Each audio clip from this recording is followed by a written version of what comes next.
유고추 재배 기술에 대한 교육을 시작하겠습니다. 네, 안녕하세요. 저는 고령시 농업기술센터 원예특작 팀장 이혜순입니다. 교육의 순서는요, 화면에 보이시는 대로 작년 2020년도 고추 재배 현장에서의 어려움을 한번 이제 되새겨보고요. 그 다음에 고추의 생리적인 특성, 세 번째는 육묘 과정, 네 번째는 봄밭에서 정식해서 기르는 요령, 다섯 번째는 병해충 방제 기술, 여섯 번째는 생리장애에 대한 부분, 그다음 마지막으로는 기상재해에 대비하는 요령을 설명드리도록 하겠습니다. 첫 번째, 고추 재배 현장 여건을 한번 되돌아보겠습니다. 2020년도 고추 재배 여건은 해마다 반복되는 상황이긴 한데요. 5, 6월에는 매년 봄 가뭄이 반복되고 있습니다. 2020년도에 그 기온 데이터를 통계 분석을 해보니까요. 5월, 6월 두 달간의 평균 기온은 평년의 기온과 비교했을 때 약 0.5도씨가량 높았다고 합니다. 또한 5월 한 달간의 강수량을 보면 강수량은 이제 평년과 비슷한 수준이긴 하지만 매년 반복되는 봄가뭄이 발생했습니다. 이 가뭄 현상이 생기면 고추 심고 생육 초기에 생육이 저조해지고 또 칼슘 결핍 증상, 여러 가지 생리장애 증상들이 나타나게 됩니다. 생육 성기의 기상 여건을 보면 작년은 이제 6월에서 9월 사이에 사상 유례없는 긴 장마가 있었고요. 그 세 번의 연이은 태풍이 있었습니다. 6월에서 9월까지의 강수량을 데이터를 보면 평년보다도 많았고 거기에다가 강우 일수가 무려 63일에 달했습니다. 그러니까 강우가 자주 있다 보니까 또 똑같이 일조 시간도 부족해서 전년 또는 평년 대비했을 때 절반 수준밖에 일조량이 없었습니다. 그러니까 식물이 고추가 정상적으로 생육하기가 어려운 여건이었고요. 게다가 이제 8월 하순부터 8호, 9호, 10호 태풍 3개가 연이어서 고추에 피해를 주었습니다. 그래서 작년에 고추 재배하면서 제일 어려웠던 점이 무엇이었는지 한번 되짚어보면 가장 문제가 됐던 어려움은 첫 번째 탄저병 발생이었습니다. 사진에 보시는 이런 그 탄저병 이병과들이 전체의 40% 이상을 차지해서 고추를 수확하기가 좀 어려웠던 한 해였습니다. 그 다음에 비가 자주 오고 온도가 높고 습해지면 또 동반되는 병이 이런 무름증 증상들이 많이 생겼어요. 탄저병 못지않게 무름과가 많이 발생을 해서 수확할 고추가 거의 없다시피 할 정도로 피해를 많이 줬습니다. 최근 들어서 문제가 더 커지고 있는 세 번째 애로사항은 바이러스 증상입니다. 화면에 보이시는 이 증상이 바이러스 중에서도 토마토 반점 위조 바이러스라고 하는 바이러스 사진들입니다. 이 바이러스는 총체벌레가 전염시키는 병인데 일명 칼라병이라고도 하고요. 증상들을 살펴보시면 생육 초기에는 새순이 괴저 증상을 보이거나 식물 전체가 고사하는 그런 증상을 보이고 생육 중기까지 바이러스가 약하게 생겼다가 나중에는 이제 잎에 화면에 보이시는 것처럼 원형의 이런 반점들이 나타납니다. 동그란 모양의 반점이 나타나고 고추는 이제 착색이 되지 못하고 얼룩덜룩한 상태로 그런 착색 불량과를 나타냅니다. 그다음 네 번째 애로사항은 고추밭에서 문제가 많은 해충 중에 담배나방과 진딧물, 응애 이런 대표적인 해충들에 대한 피해가 발생을 하고 있습니다. 마지막 다섯 번째는 석회 결핍과 증상입니다. 봄판의 가뭄과 함께 석회 칼슘 성분 흡수가 저해돼서 이런 석회 결핍 증상들이 많이 나타나서 초기에 생육 수량에 영향을 주고 있습니다. 두 번째 파트는 고추의 생리적인 특성을 알아보겠습니다. 고추가 어떤 특성을 갖고 있는지 먼저 고추를 이해하고 고추 농사를 접하는 게 도움이 되실 겁니다. 고추는 이런 특성이 있습니다. 고추는 15도씨 이하, 30도씨 이상에서는 생리적인 장애를 일으킵니다. 그래서 숫자 15, 숫자 30을 꼭 기억하셨다가 고추 농사를 지시는 게 필요하고요. 고추는 고온성 작물이기 때문에 온도에는 민감하지만 햇볕의 양 또는 일장에는 둔감한 그런 중일성 식물로 알려져 있습니다. 또한 고추의 그 광합성 작용은 오전에 70% 이상 이루어지고 또 고추 한 포기에 꽃이 300 내지 400개가량 꽃이 핍니다. 그 핀 꽃의 10% 정도만 우리가 수확을 해도 정상적인 수량을 확보할 수가 있어요. 꽃 핀 후 45일 내지 50일이 경과가 되면 이제 수확을 할 수가 있습니다. 고추의 생육 온도는 발화 단계, 가식했을 때, 봄밭에 정식했을 때, 또 생육기간 이렇게 단계별로 온도를 이제 표로 이렇게 구성을 해봤는데요. 이 중에서도 아까 말씀드린 대로 15도씨와 30도씨가 가장 관건이에요. 그래서 그 30도씨가 넘어가는 고온기 때 또는 야간 온도가 15도씨가 안 될 때, 그럴 때 공통적으로 나타나는 게 화분이 재활동을 못하고 착과가 불량해지고 기형과가 나오고 이런 장애 증상들이 발생을 합니다. 그래서 최저 온도는 15도씨, 최고는 30도씨가 넘지 않도록 이렇게 온도 관리를 좀 해주시기 바랍니다. 고추의 경우는 이제 광량을 아주 많이 필요하는 작물은 아닌데 그래도 광이 부족할 경우에는 여러 가지 그 생육 불량 증상들이 나타납니다. 그래서 오전 중에 70-80% 이상의 광합성을 하기 때문에 오전 햇볕량이 많은 그런 밭자리를 선택을 하시는 게 이제 수량 확보에 도움이 될 거고요. 고추의 특성은 또 한 가지 그 첨근성 작물이에요. 그래서 고추의 뿌리는 표토 근처에 70% 이상 뿌리가 위치를 해요. 그래서 결국은 뿌리가 깊게 들어가지 못했기 때문에 건조에도 약하고 습에도 약하고 이런 그 단점을 다 가지고 있거든요. 그래서 만약에 장마기에 비가 많이 와서 물에 찼다. 고추는 이틀 이상 물에 차이면 고사한다고 보시면 돼요. 그래서 물 빠짐이 좋은 토양을 좀 선택을 하셔야 되고요. 고추는 또 어떤 토양을 좋아하냐면 양토 또는 식양토 이런 토성을 좋아한다고 하는데 아까 말씀드린 대로 고추는 습에도 약하기 때문에 가급적이면 배수가 좋은, 배수가 잘 되는 토양을 그런 밭자리를 선택을 하셔서 고추를 심어주시기 바랍니다. 이제 고추 육묘 단계를 말씀드리겠습니다. 물론 자가육묘를 안 하시는 농가들이 대부분이신데 그래도 고추의 기본은 묘농사거든요. 모농사가 반농사다. 그래서 고추묘를 잘 기르셔야 되는데 묘 기르는 기술도 중요하지만 맨 처음 가장 먼저 중요한 거는 품종 선택이 제일 중요해요. 그래서 요거는 이제 19년도 농민신문에서 나와 있던 자료이긴 한데요. 이제 해마다 반복되는 바이러스라던가 작년과 같이 기상 조건이 좋지 않아서 탄저병이 많고 또는 역병이 반복적으로 발생하고 이런 그 토양에 대비해서 요즘의 품종의 대세는 역병, 탄저병, 바이러스 이런 모든 것에 복합적으로 저항성을 갖는 복합 내병계 품종들이 인기를 끌고 있습니다. 이거는 이제 지난 연도 말에 농민신문에 있는 자료인데요. 게다가 작년의 경우는 이제 강우 일수가 길고 긴 장마 때문에 탄저병 피해가 컸기 때문에 탄저병 저항성이 있는 품종들이 작년에 훨씬 도움이 됐다, 효과가 있었다 이런 반응들이 높았어요.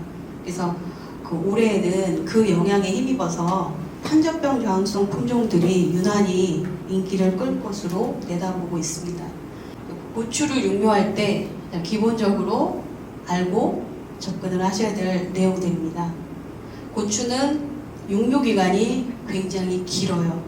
3개월이나 걸립니다. 그래서 육묘 중에 본엽이 3매, 4매 그 정도 시기에서부터 벌써 이제 꽃눈이 분화되기 시작을 하고요. 마지막 정식 단계인 본엽이 11개 때 벌써 30개 정도의 꽃눈을 몸에 지니고 봄밭에 나가야 돼요. 그래서 육묘 관리를 잘 해서 꽃수를 많이 확보를 하는 묘가 다수확을 할 수 있는 묘예요. 그래서 육묘가 굉장히 중요하고요. 자, 우리 지역의 노지고추의 정식 적기는 평년의 기후를 기준으로 봤을 때 5월 10일 전후가 적기입니다.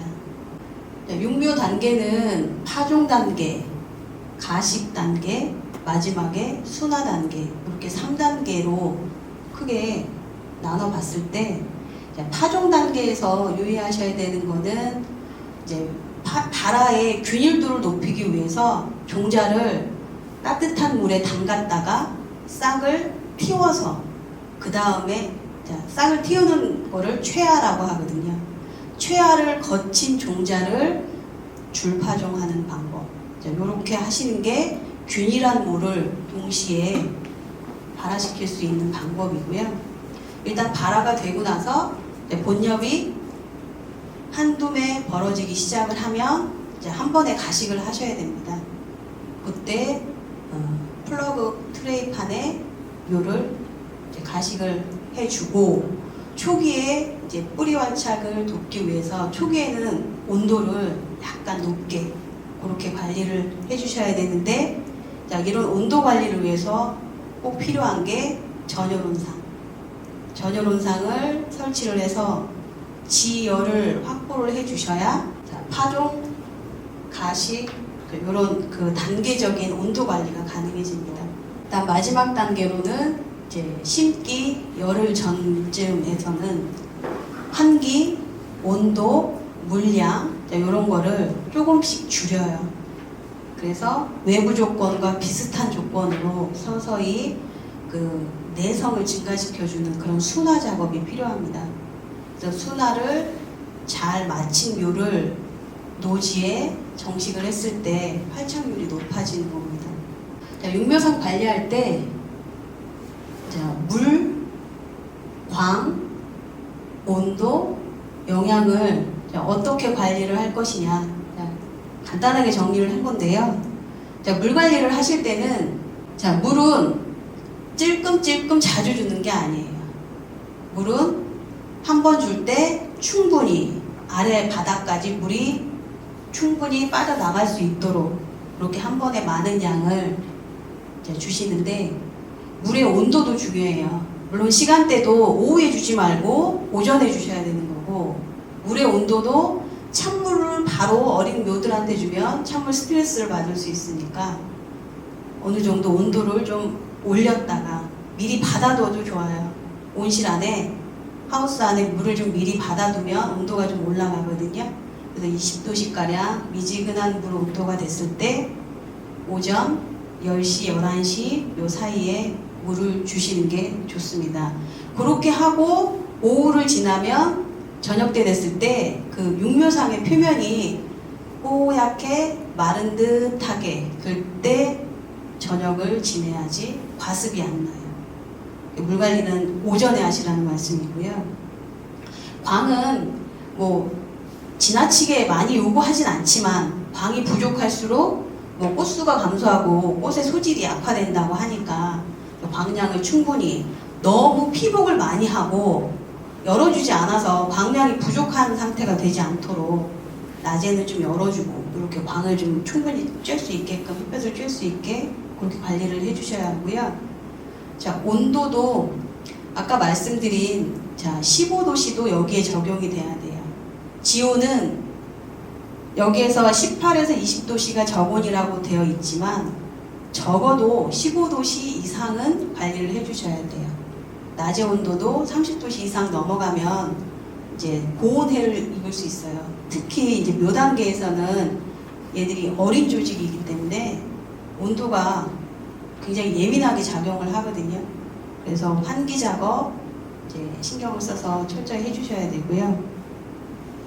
영양 관리는 이제 플러그판에 묘를 가식을 하고 나서 후기에 접하면 이제 양분이 부족해져요.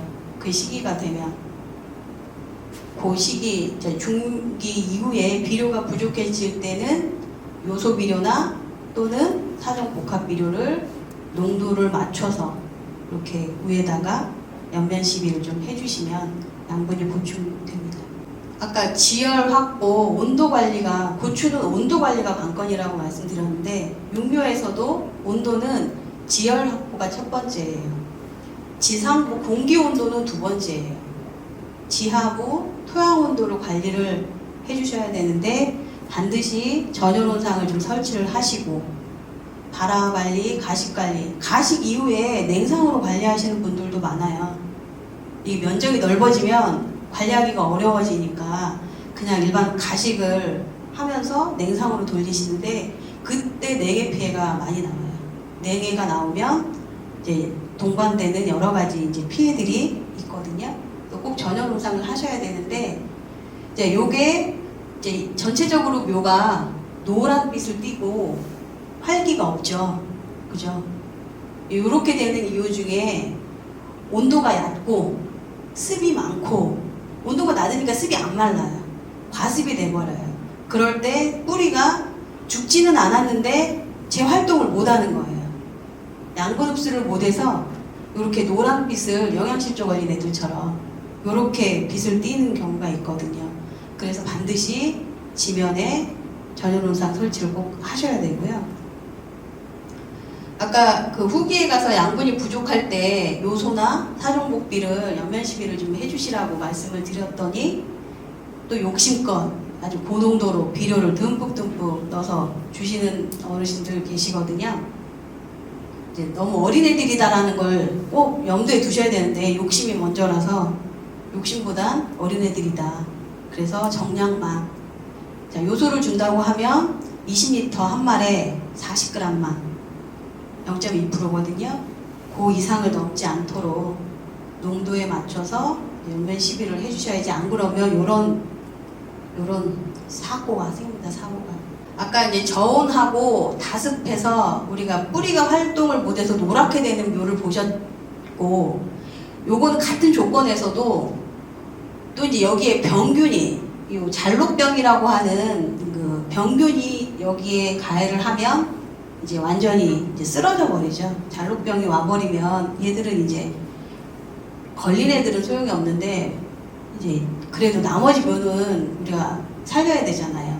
그래서 눈에 이런 잘록병 증상이 보이면 바로 적용 약제를 좀 살포를 좀 해주셔야 돼요. 그런데 약제 살포만이 중요한 게 아니라 원인이 뭔지 대책이 뭔지를 알아야 되잖아요. 그러니까 잘록병이 주로 오는 환경 요인은 낮은 온도, 그 다음에 높은 습도, 저온 다습이 주된 원인이거든요.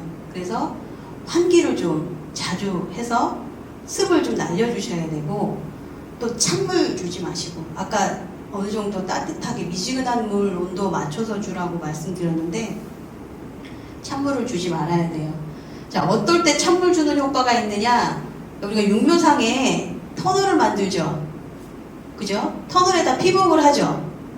피복을 하는데, 자, 강선 꽂고 그 위에다가 비닐을 덮고 부직포를 덮는 분들이 있고, 부직포를 먼저 덮고 비닐을 덮는 분이 있어요.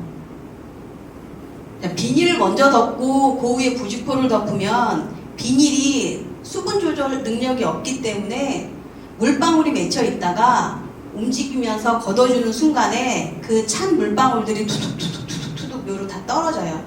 결국은 찬물을 주는 거나 마찬가지에 악영향을 줘요. 습도 높고. 그래서 육묘상을 피복하실 때는, 자, 잘 보세요. 활죽 위에다가 부직포를 먼저 덮으시라는 거예요. 그 다음에 비닐을 덮으시면 부직포가 수분 조절 기능이 있어요. 그래서 습을 좀 잡아주기도 하고 찬물 떨어지는 것도 예방할 수 있고, 그래서 순서를 좀 바꿔서라도 습을 좀 꼭 잡아주셔야 육묘상에서 잔로병을 예방을 할 수가 있습니다. 자, 육묘 단계에서부터 바이러스 피해가 많이 나오고 있어요. 바이러스가 왜 나올까요? 그냥 이유 없이 우리가 종자에서 바이러스가 오는 경우는 아주 드물고요. 보이시는 대로 어린 묘들 새순에 이렇게 진딧물이 오글오글 많이 껴있죠.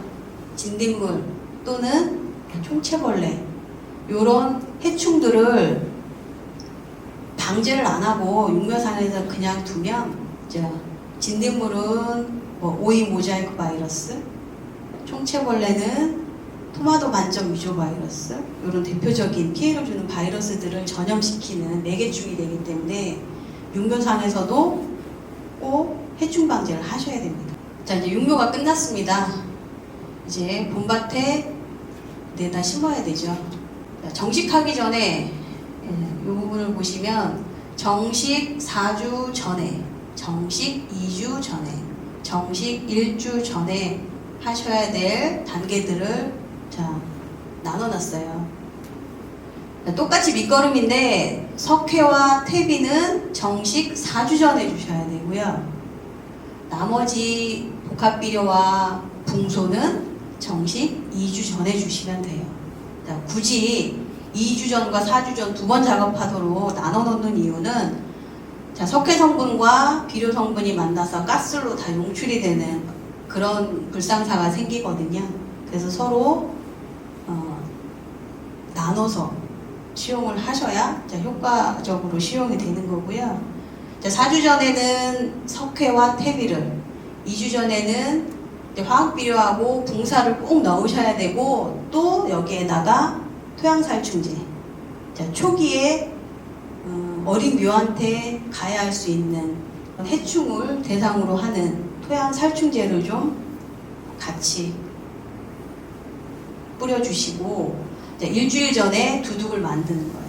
두둑 만든 다음에 멀칭을 해서 지온도 확보도 되고 수분도 보유하고 할 수 있도록 이제 일주일 전까지 이렇게 정식 준비를 좀 해주셔야 됩니다.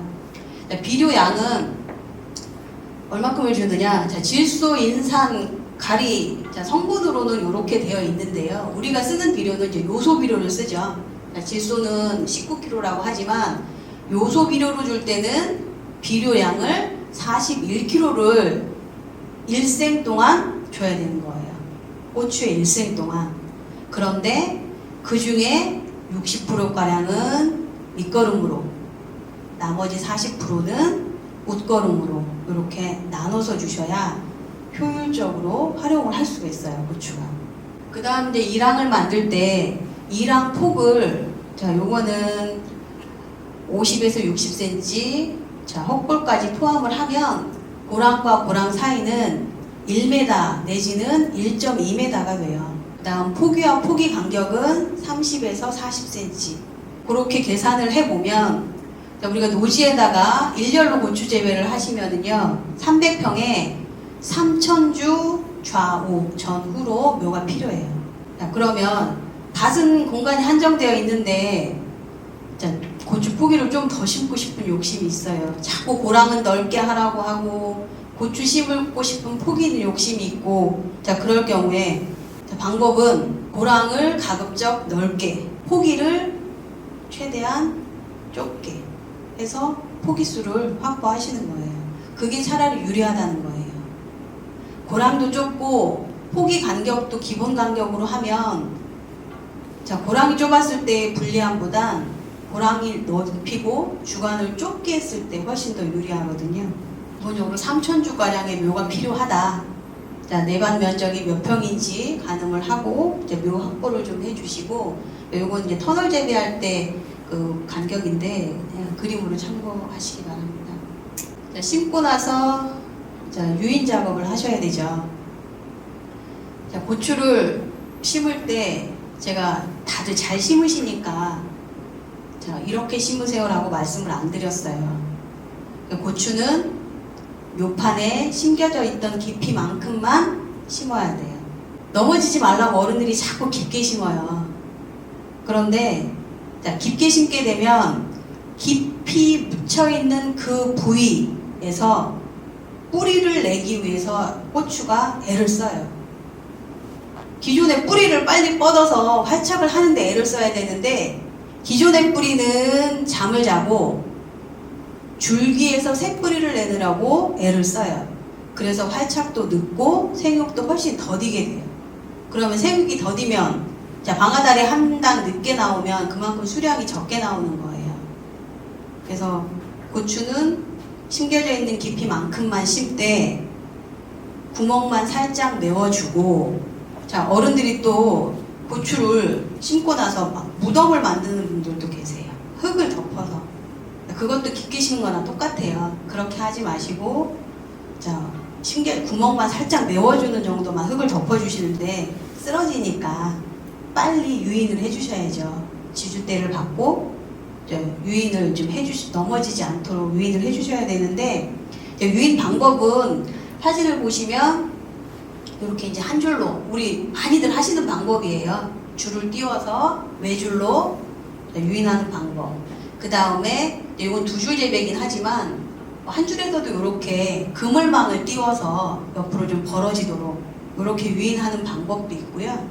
그 다음에 이 마지막에 Y자형 유인 방법.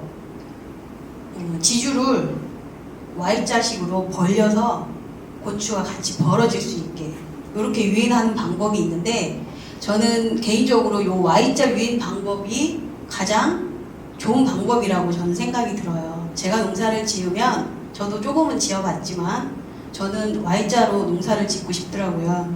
그래서 이 사진을 보시면은 이게 Y자형 지주대예요. 요 부분이 기본 중심축이고요.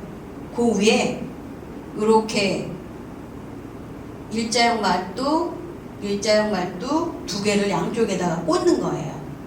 그렇게 해서 한 세트예요.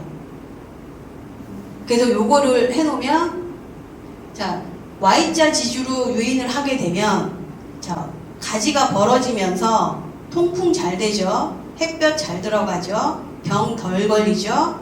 약해도 약 잘 들어가죠. 수확할 때 일하기 편하죠. 그죠? 그 여러 가지로 장점이 많아요. 이제 심고 나서 유인하고 나면 이제 고랑에 멀칭을 하기도 하고 안 하기도 하고 그런데 멀칭을 안 하면 제일 문제가 요 헛고랑에서 풀이 엄청 올라오죠. 이 풀이 나중에는 고추보다 키가 더 클 때도 있어요. 요것들이 비료를 다 먹어가지고 고추는 못 먹고 그래서 자, 그렇지 않으면 이제 풀을 없애기 위해서 인력 제초를 하거나 제초제를 뿌려야 되는데 이제 친환경적으로 농사를 지을 욕심에 자, 헛고랑에다가 자, 덧집을 깔아주기도 하고요.